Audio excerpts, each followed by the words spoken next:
Good evening students, I welcome you all in the next session of online class. और आज हम पढ़ने जा रहे हैं regarding Mendel's experiment monohybrid cross. तो हमने अभी तक ये पढ़ा कि मेंडल एक बहुत ही बेहतरीन किस्म का एक जिज्ञासु टाइप का इंसान था जिसने पी प्लांट की मदद से ट्रांसफर ऑफ ट्रेड्स के बारे में समझने की कोशिश की। उसने पी प्लांट्स क्यों लिए इसके बारे में भी हम पढ़ चुके हैं कि पी प्लांट्स के कुछ कैरेक्टरिस्टिक्स हैं जो बाकी पेड़ पौधों इनफैक्ट इंसानों से भी बेटर हैं, जो ट्रेड्स की ट्रांसफ़र को समझने के लिए काफ़ी इम्पोर्टेंट थे। तो आज हम देखेंगे कि ट्रांसफ़र ऑफ ट्रेड्स किस तरीके से हुए थे, किन में, पी प्लांट्स में।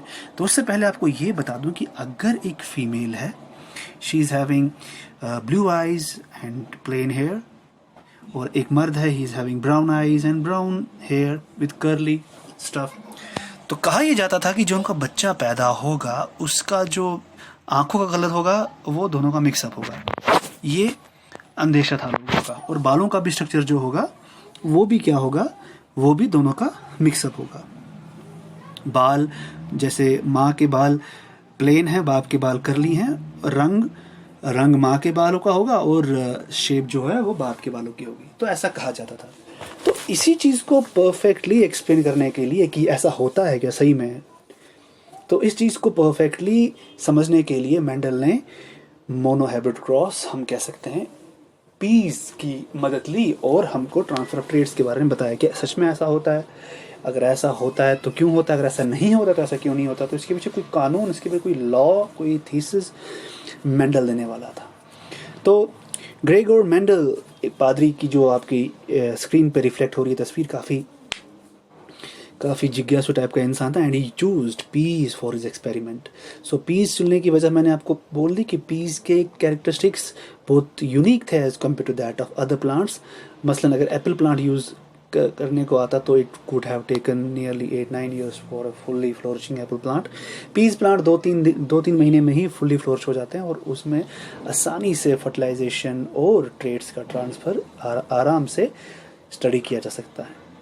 तो अब ट्रांसफर ऑफ ट्रेड्स को स्टडी करने के लिए मेंडल ने क्या किया, he took in fact pure tall plant and pure short plant, dwarf plant, हम ऐसा कह सकते हैं। No, what do you mean by pure tall plant and pure short plant?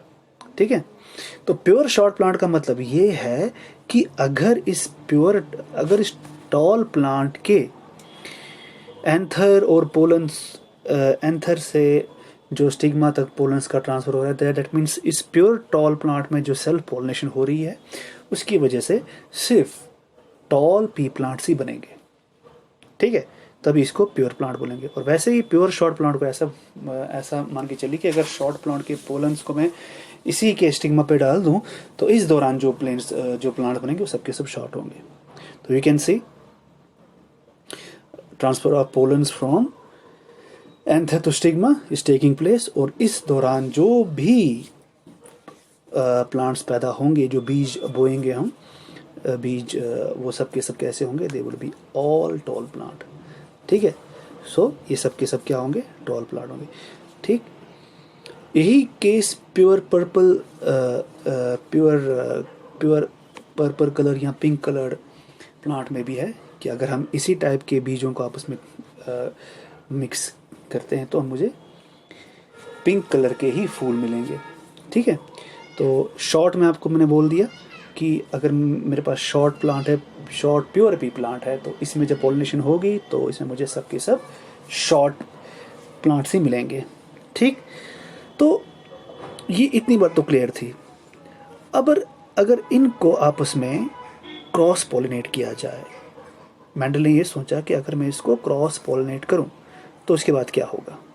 ठीक है, अब एज जनरल हम सब यही सोचते थे कि जो टॉल है एक दूसरा शॉर्ट है, तो जो पी प्लांट्स का फ्यूचर जनरेशन होगी वो क्या होगी, it will be medium sized. But this was not the case. Mendel के सामने एक अलग सी सिचुएशन आ गई, एक अलग केस उसके सामने आ गया। जब इसने क्रॉस पॉलिनेट किया प्योर टॉल प्लांट को प्योर शॉर्ट प्लांट से, शॉर्ट पी प्लांट से, सो व्हाट ही गॉट कि उसमें जो सीड्स पैदा हुए और जो सीड्स उसने बोए वो सब के सब क्या थे, टॉल थे। They all were tall. ठीक है, जब क्रॉस पॉलिनेट किया और जब बीज उसने बोए तो उस दौरान जो भी पौधे नेक्स्ट जनरेशन में पैदा हुए वो सब के सब क्या थे, टॉल थे। ठीक, हम अभी तक ये सोच रहे थे कि अगर पेरेंट और दो इनफैक्ट क्रॉस पॉलिनेशन के दौरान जो प्योर टॉल और प्योर ड्वार्फ प्लांट है तो मीडियम साइज होंगे, बट ऐसा नहीं था, दे वर ऑल टॉल। ठीक है, तो यहाँ पर मेंडल सरप्राइज हुआ और उसने इसका 100% टॉल मिला उसे। ठीक है, सारे के सारे टॉल प्लांट्स मिले, तो इसने इस जनरेशन का नाम रखा, तो दिस जनरेशन हम कह सकते हैं ये पहली जनरेशन थी। ठीक है, सो अगर इनको आपस में पॉलिनेट करता, ठीक है, तो इसका नाम उसने F1 रखा और लैटिन भाषा में फिलिया कहते हैं इसको, फर्स्ट जनरेशन को। ठीक है, सो अगर जो ये 100% टॉल प्लांट पी प्लांट्स आए, अगर इनमें से वो सेल्फ पॉलिनेशन करता आपस में, ठीक है, अगर 100% टॉल प्लांट्स की वो आपस में सेल्फ पॉलिनेशन करता, तो उसके बाद जो रिजल्ट मिले वो और भी हैरान करने वाले थे मेंडल के लिए। कैन यू गेस रिजल्ट क्या मिले होंगे उसको जब इसने इनको आपस में, जो 100% टॉल F1 जनरेशन थी, इनको आपस में सेल्फ पॉलिनेट किया होगा, तो उस वक्त जो नेक्स्ट जनरेशन के पौधे उसको मिले पी प्लांट के, the results were more interesting. तो आप सोच रहे होंगे कि जब ये टॉल हैं तो वो भी टॉल ही होंगे, but this was not the case. The result was that there was we can say mix of there were tall plants also, pea plants, and short plants also. अब tall कितने थे, short कितने थे, ठीक है। F1 की जब उसने सेल्फ पॉलिनेशन की तो उसको ये पता लगा कि there are a mixture of tall and short plants, मगर टॉल प्लांट्स की जो परसेंटेज थी का जो रेशो था वो शॉर्ट प्लांट से काफ़ी ज़्यादा था, और वो रेशो क्या था, 3:1। 3:1, द रेशो वॉज 3:1। इसका मतलब अगर उसने 100 प्लांट्स सो किए थे तो उस वक्त जो रेशो उसके पास आया, हम ऐसा कह सकते हैं, अगर 30 प्लांट्स उसने किए हैं तो 3:1 रेशो। ठीक है, 100 प्लांट्स का भी आप रेशो निकाल सकते हैं एज पर 3:1 इज कंसर्न। ठीक है, so this ratio was fixed.